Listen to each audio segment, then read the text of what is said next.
પુણ્યમ જિન શાસન સેવયા જિન શાસન સેવૈવા તેન મે સ્તુ ભવે ભવે. કલિકાળ સૌરાગણ ભગવાન હેમચંદ્ર સરસ્વતી મહારાજ ઇતિહાસ એવું કહે છે, એમનો કાલધર્મ થાય છે. એમનો પાર્થિવ દેહ પાટણના રાજમાર્ગો ઉપરથી અગ્નિ સંસ્કારની ભૂમિ તરફ જઈ રહ્યો છે. ગુર્જરેશ્વર કુમારપાલ સ્વાભાવિક છે કે આ સભાની અંદર, આ યાત્રાની અંદર સૌથી પહેલા હોય, કારણ કે જે ગુર્જરેશ્વર કુમારપાલના જીવનની અંદર જબરજસ્ત પરિવર્તન આવ્યું. માણસ તરીકેનું જીવન સાર્થક તો જ ગણાય કે જો આપણા જીવનની અંદર પરિવર્તન આવે. જે કરતા હતા એ જ કરતા રહીએ. મીન્સ પૂર્વ જન્મોની અંદર આપણા જે કામ ચાલતા હતા, મીન્સ ખાવાનું, પીવાનું, હરવાનું, ફરવાનું, બોલવાનું, ચાલવાનું, આ બધું જ ચાલતું હતું. પશુના જીવનની અંદર પાણી કોઈ ગાળીને પીવાતું ન હતું, અને માણસ તરીકેના જીવનમાં આવ્યા પછી પણ એ જ ટ્રેડિશન ચાલતી હોય, અને એવું જ પાણી લેવાતું જતું હોય, તો માત્ર શરીર બદલાયું છે, હજુ જીવન નથી બદલાયું. અને જીવન ના બદલાય ત્યાં સુધી માણસ તરીકેનું જીવન ફેલ છે. અને કે બહુ મોટી કિંમત નથી.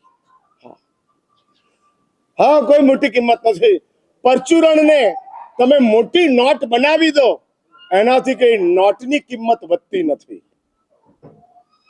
આ સમજવા માટેનો પ્રયત્ન કરજો.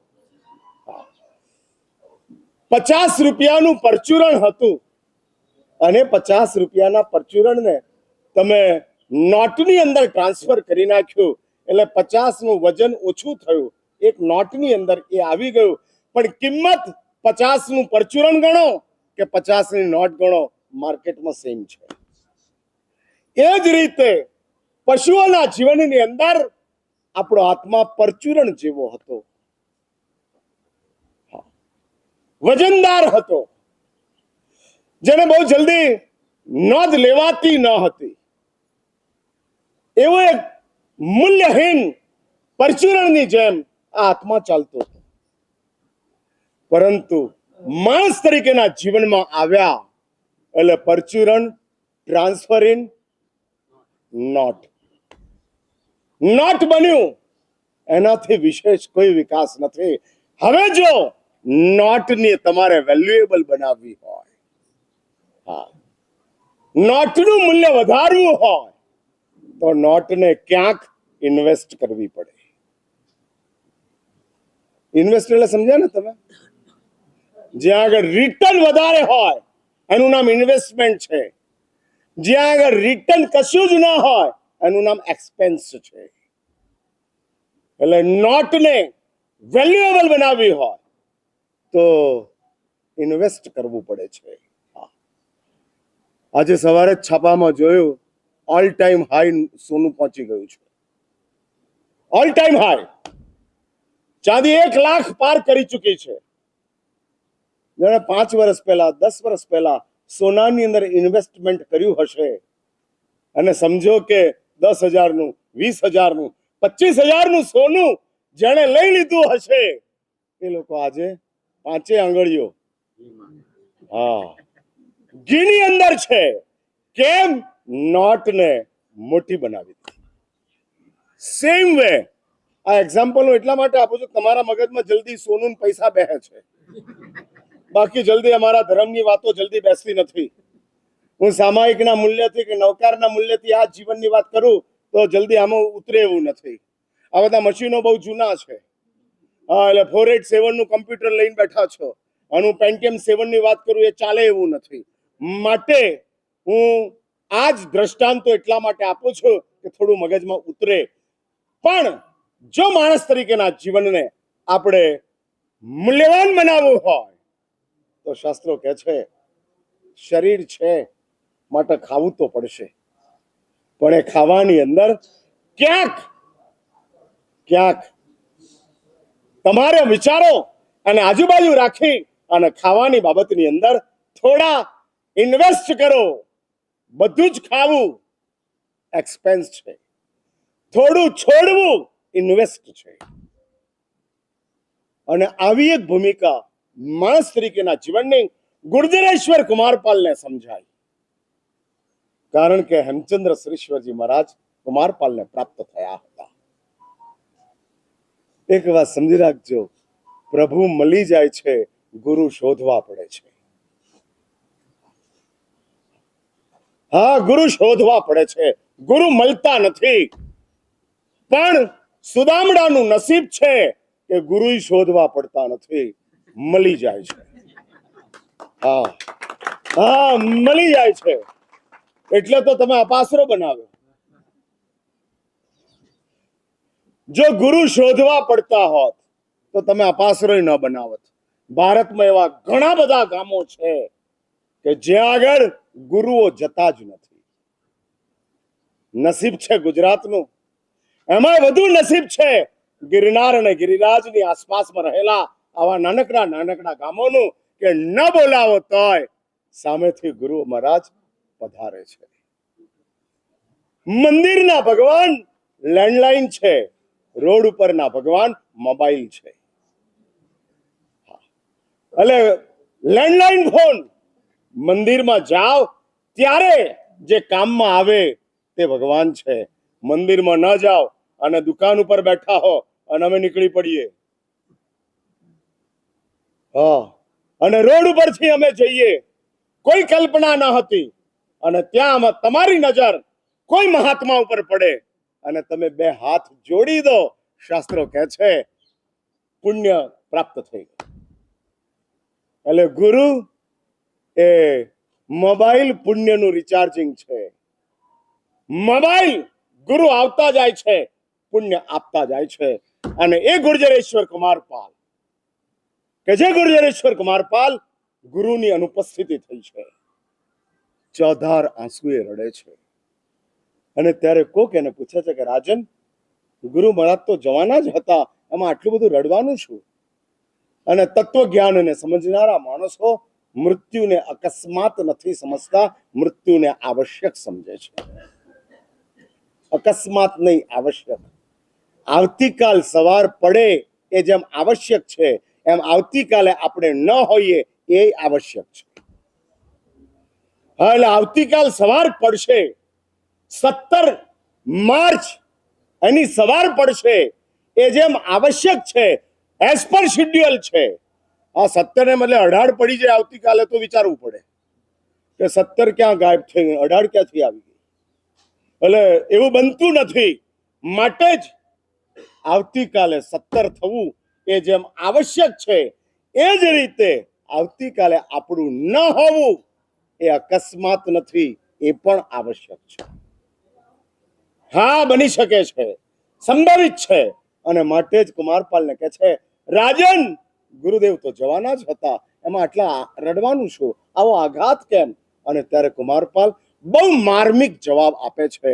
જે માર્મિક જવાબને લઈ અને આપણે જે આખું એક આયોજન કર્યું છે,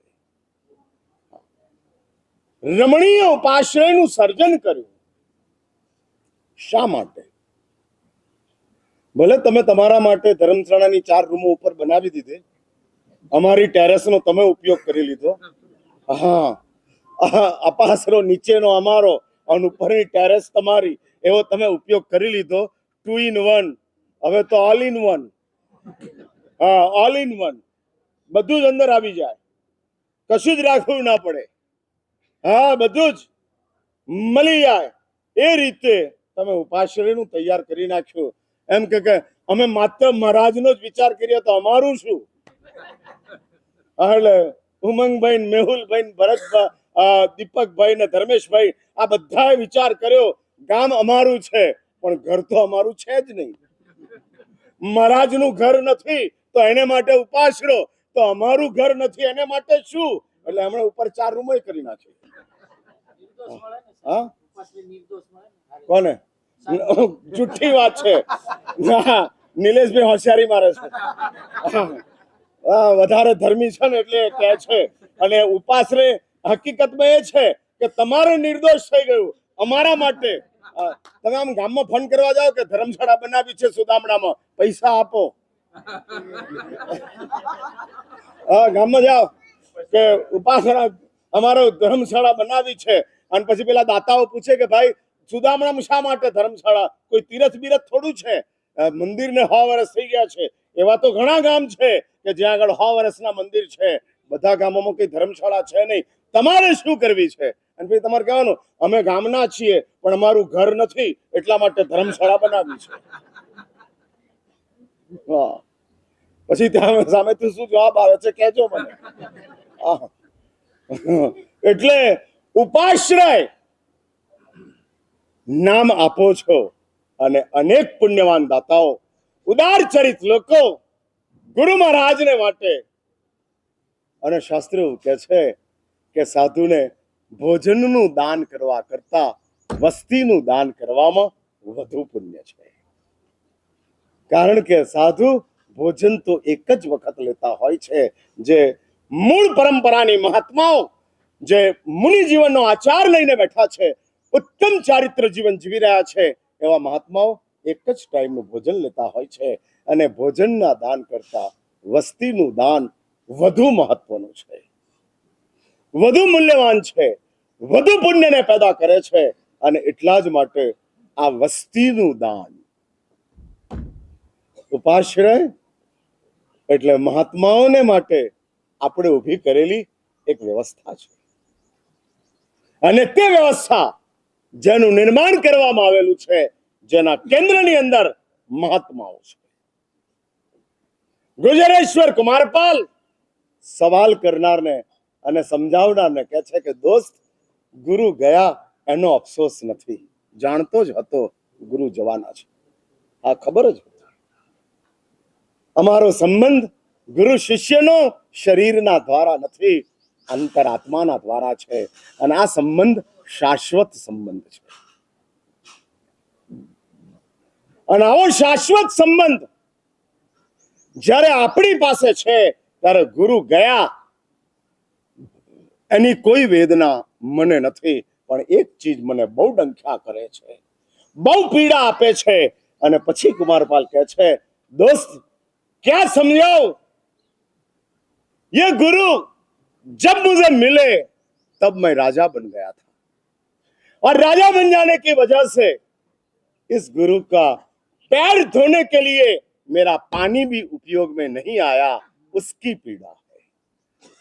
भोजन तो नहीं हुआ, पानी भी नसीब में नहीं आया, और उसकी वेदना है, और इसलिए मैं रो रहा हूं. यद उदकम अपि त्वदंगे न लग्नम तदेव सोचामि. એટલા જ માટે શાસ્ત્રો કહે છે કે જે ગુરુ માટે આજે આપણે ઉપાશ્રયના નિર્માણના કાર્યને સંપન્ન કરીને બેઠા છીએ. જો એક સમજી રાખજો, પુરાણો એક સમય હતો કે જે સમયની અંદર ઘર આનંદનું કેન્દ્ર હતું. હા, થાકેલો પાકેલો હેરાન થયેલો માણસ ઘરે આવે એટલે એને હાશ થાય. હાશ. હવે ઘરે આવે એટલે નિરાશ થાય.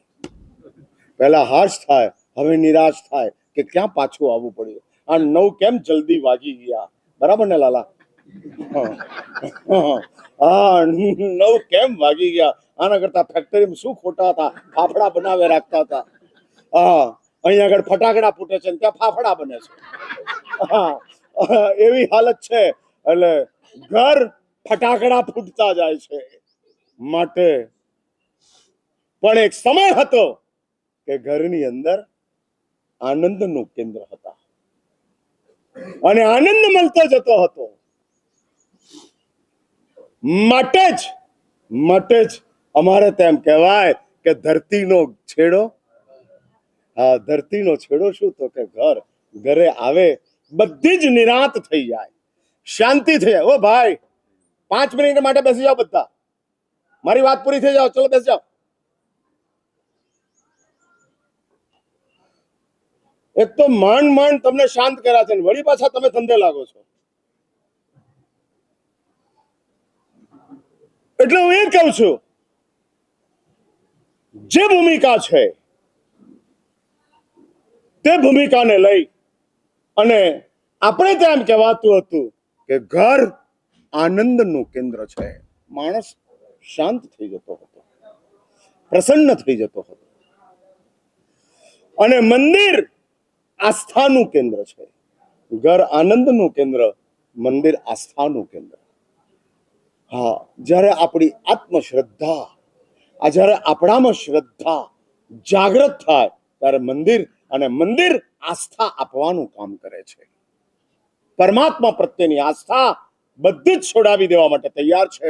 આજે સવારે જ ભગવાનના પૂજાની વાત થઈ અને આજે આટલા બધા ભેગા થયા છે. ચડાવો લો અને 650 મણ સુધી એક ભગવાનની પૂજા કરવાનું સદભાગ્ય પ્રાપ્ત થાય છે. 650 મણ. એમાં પહેલી પૂજા અને પાંચમી પૂજામાં કઈ બહુ ફરક પડતો નથી, છતાંય આપણી આસ્થા છે. લાખો મણના ચડાવા ભગવાનના પ્રક્ષાલના, ભગવાન આદિનાથના દરબારની અંદર થાય છે. 30 લાખ મણનો ચડાવો ભગવાન આદિનાથની પ્રક્ષાલનો, 30 લાખ મણ એટલે 1.5 કરોડ રૂપિયા. મણનો ભાવ 5 રૂપિયા અને એવા 30 લાખ મણ. અને પરમાત્મા આદિનાથનો પ્રક્ષાલ કરવાનું સદભાગ્ય પ્રાપ્ત થાય છે. આ આસ્થા છે. પણ ક્યારેક એવું બને કે આનંદે તૂટે અને આસ્થા તૂટે ત્યારે ઉપાશ્રય આશ્વાસનનું કેન્દ્ર છે. આનંદ, આસ્થા અને આ બંને જ્યારે ડિસ્ટર્બ થાય, બંને જ્યારે ડેમેજ થાય ત્યારે કોણ કામમાં આવે? ઉપાશ્રય. હા હા, ઘરની અંદર દુઃખ થાય તો ક્યાં જવું? ઉપાશ્રયમાં. મંદિરની અંદર ભગવાન ન ચડે તો ક્યાં જવું? ઉપાશ્રયની અંદર. એટલે આનંદ અને આસ્થા આ બંને જ્યારે બરાબર ન સચવાય ત્યારે સેન્ટરની અંદર ઉપાશ્રયને મૂક્યા છે. મંદિર ઉપર છે, ઘર નીચે છે, વચ્ચે ગુરુ છે. અને ઉપાશ્રય તમને હજુ કલ્પના નથી કે જે પુણ્યવાનોએ, જેણે સુદામડા જોયું નથી, જાણ્યું નથી, જેના જીપીએસ ની સુદામડા ક્યાંય આવતું નથી, એવા સફલવાલા, પ્રવીણભાઈ, યા તો જે આજે આવ્યા છે પંકજ સોસાયટીના પ્રતિનિધિઓ કે જે ઉપાશ્રયના ઉદ્ઘાટન માટે આવ્યા છે, એવા અનેક પુણ્યાત્માઓ છે. જે તકતીઓ લાગી છે એમાં હું માનું છું ત્યાં સુધી 70% લોકો એવા છે કે જે લોકોને સુદામડા સાથે કોઈ રિલેશન નથી, પણ આશ્વાસનનું કેન્દ્ર એવા પરમ ઉપાશ્રય છે. માટે આમાં આપણે આપવા છે. સુરતમાં એક પુણ્યવાન છે, અને એવો સંકલ્પ કર્યો છે કે જીવનની અંદર 108 ઉપાશ્રયો નવા બનાવવા છે. અને એ 108 સ્વદ્રવ્યથી નિર્માણ કરવા છે. અને એ ઉપાશ્રય, જે ઉપાશ્રયનું હવે ઉદ્ઘાટનનો પ્રસંગ ટૂંક સમયની અંદર આવી રહ્યો છે, એ ઉપાશ્રયના ઉદ્ઘાટન માટેની કેટલીક વાતો ગઈકાલે કરેલી આજે હું ફરી કરી દઉં છું, કારણ કે આજે અનેક લોકો નવા પણ અહીંયા આગળ આવેલા છે. એ લોકોને પણ ખ્યાલ આવતો જાય. તમે જાણો છો તમારા ગામની અંદર હવે જૈનોની વસ્તી ઓછી થઈ ગઈ છે. એક જ ઘર, બરાબર છે ને? હા, ખુલ્લું. આ શું નામ છે એમનું? હા, મુકેશભાઈ. એક જ ઘર હવે રહેલું છે, બાકીના તમામ ઘરો બંધ થઈ ચૂક્યા. અને સાધુ સાધુજી ભગવંતોની આવન જાવન એવી જ કદાચ એનાથી વિશેષ પ્રમાણની અંદર વધવા માંડી છે. એટલે ગઈકાલે એવું ડિક્લેર કરવામાં આવ્યું કે શ્રી સંઘની અંદર એક શેષકાળની અંદર આવતા સાધુ સાધુજી ભગવંતોની સારી રીતે સેવા શુશ્રૂષા થઈ શકે એટલા માટે આપણે એક રસોડું ચાલુ કરીએ કે જેના કારણે સાધુ સાધુજી ભગવંતો અહીં પધારે ત્યારે એમના ગોચરી પાણીની વ્યવસ્થા એના દ્વારા થઈ શકે. અને માટે શ્રી સંઘે માસિક નકરો 18,000 રૂપિયા રાખેલો હતો. 8 મહિના સુધી આ રસોડું ચલાવવું પડે, કારણ કે 4 મહિના ચાતુર્માસના વિહારો બંધ હોય અને 4 મહિના અહીંયા આગળ કોઈ હોય નહીં. માટે 8 મહિના સુધી મહિનાના 18,000 રૂપિયા પરમાત્મા વાસુપૂજ્ય સ્વામીની પરમ કૃપાના કારણે 4 નામો વર્ષના લાભાર્થીઓના આવી ચૂક્યા છે. 5મું નામ પેન્ડિંગ છે, મળી જાય તો સુદામડા વાળાઓમાંથી લેવાની ઈચ્છા છે, ન મળે તો ભગવાનનું શાસન, મહાત્માઓનું પુણ્ય જબરજસ્ત છે, મળી જ જવાનું છે અને બચેલું જ છે. પણ હું એ ડિક્લેર કરવા અત્યારે માંગતો નથી. એ ચારે ચાર પુણ્યવાનોના નામ અને તે સિવાય આ 4 મહિના જે 2081ની સાલના 4 મહિના હજુ ચાતુર્માસ પહેલાના વિહારો રહેવાના, એને માટેની કાલે જાહેરાત કરી અને એમાં પણ સુદામણાના જ 4 પુણ્યવાન પરિવારોએ 18,000 રૂપિયા આપી અને આનો લાભ લીધેલો છે. હવે ઉદ્ઘાટનની વાતની અંદર ગઈકાલે ચઢાવો શરૂ થયેલો હતો. સૌથી પહેલા ઉપાસના ઉદ્ઘાટન પહેલા બહેનો જે આ લાભ લઈ શકે છે એવો મહારાજ સાહેબ ચતુર્વિધ સંઘ, એ ચતુર્વિધ સંઘને કુંભ માથા ઉપર મૂકી અને સંઘને વધાવણા અને સંઘને વધાવવાનો લાભ, એનો ચઢાવો અધૂરો રહેલો હતો. અને તે સિવાય ઉદ્ઘાટનની બાબત છે કે જે ઉદ્ઘાટનની બાબતની અંદર સંઘે એવું વિચારેલું છે અને એવું કીધેલું છે કે જો આ ચઢાવો 1 લાખ રૂપિયા સુધી જાય તો તે પરિવારને 1 લાખ રૂપિયાની અંદર આ ચઢાવો આપવાનો. ધારો કે 1 લાખની રકમ ક્રોસ ન થઈ તો સંઘ આ ચઢાવો મોકૂફ રાખશે અને જે રીતના નિર્ણય થાય એ રીતના નિર્ણયની સાથે ઉદ્ઘાટનનો લાભ તે પુણ્યવાનને આપવાનો રહેશે. એટલે સંઘ નક્કી કરે કે શું કરવું છે. જો ભગવાનની પ્રતિષ્ઠા જેટલો મહત્વનો ચઢાવો છે એટલો જ મહત્વનો ઉપાશ્રયના ઉદ્ઘાટનનો લાભનો ચઢાવો છે, કદાચ એનાથી વિશેષ છે. માટે જ 5-50 હજારની અંદર આ ચઢાવો કોકને આપી દેવો ઉચિત ન ગણાય. પણ તમારી ઉદારતા હોય અને તમે આને ક્રોસ કરી જતા હો તો તે પુણ્યવાન પરિવારને આ ચઢાવવાનો લાભ મળશે. અન્યથા સંઘ અને આ પ્રતિનિધિ તરીકે જે જાહેરાત થાય એ જાહેરાત પ્રમાણે આગળનો નિર્ણય જાહેર કરવામાં આવશે. ચલો.